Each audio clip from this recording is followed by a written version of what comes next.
In Haiti right now, the aftershocks keep coming, the kind that shake the ground and the kind that tear at people's hearts. We're staying on top of all of the angles of this disaster. Today, an elderly woman was rescued after 10 days in the rubble, just as hopes of finding more survivors were fading.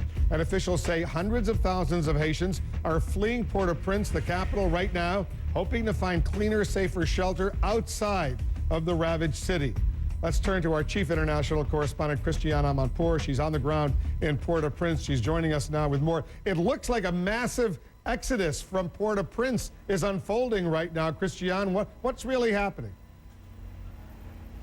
Well, look, it's hard to tell. We, from this vantage point, haven't really seen that. In fact, what we've seen is more of these tent cities and tent dwellings springing up behind us. But what we do know is over the last 24 hours or so, the government and other authorities have been saying that they want to move some 400 to 500,000 people who are homeless out of the capital and to move them elsewhere. And today, when I came through the city, I certainly saw people who were lined up for a long, long way, many, many blocks outside the still functioning, but barely functioning, Immigration and Immigration Office. In other words, to renew their passports or just to get new passports because those, many of them had lost them and people wanted to leave. So that is underway because still, although so many supplies are coming in now to the airport, the connection between supply and demand is still not quite firm enough. That means that not many people or not enough people are getting all the food, the water, the shelter, the sanitation,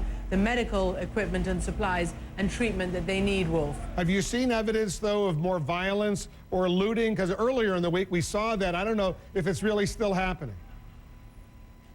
Well, here's the thing, Wolf.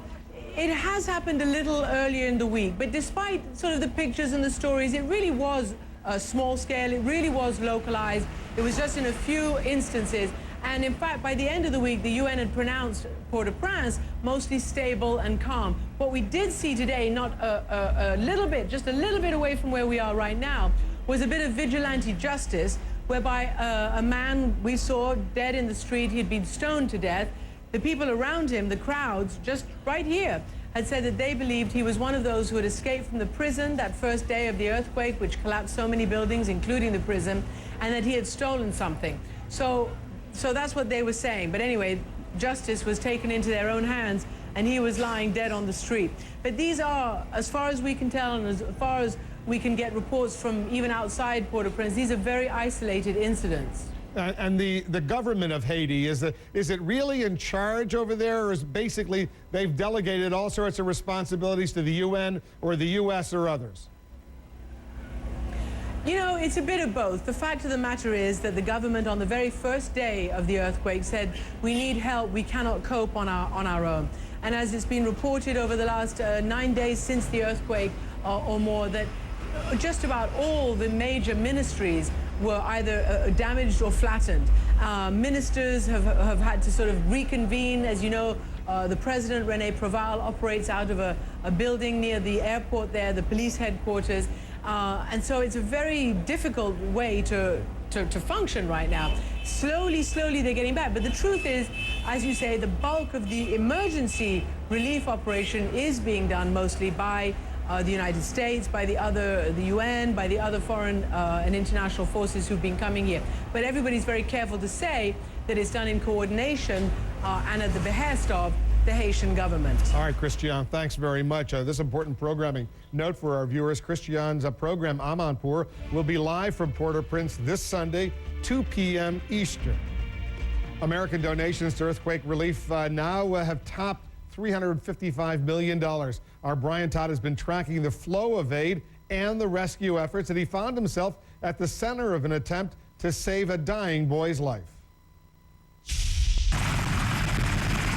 Those who run critical aid through this airport, stung by complaints that supplies aren't touching down when they should, not getting off the tarmac fast enough, now say they've streamlined the operation.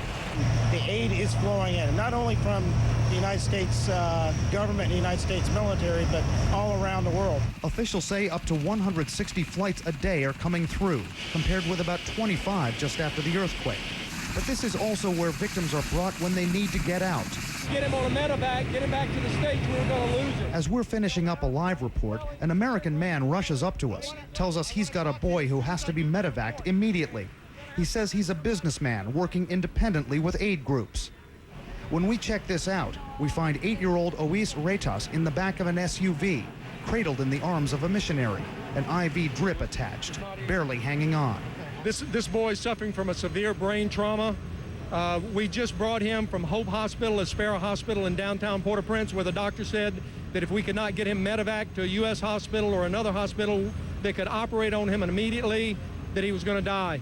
Charles Beal says he's just looking for anyone to tell him how to get Ois on a medevac flight, and he doesn't know where to start. I offered to take him to the U.S. military's command center, which is right next to a field hospital. As my photographer Floyd Yarmouth and I are hustling down there with him, we spot CNN's medical correspondent Sanjay Gupta. Dr. Gupta's a neurosurgeon, and we ask him to take a look at Ois. They got a hospital present with the makeup, they get a chopper, they can take it right there, or you gotta go to Comfort. Those are the only two places that have a CAT scanner. It is a CAT scanner. We all pile in the SUV and head for the field hospital.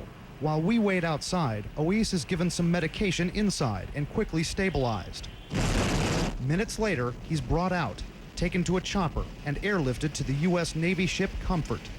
Later, Beal tells me how he was able to get the boy on the tarmac, even though he's not officially connected with any aid group.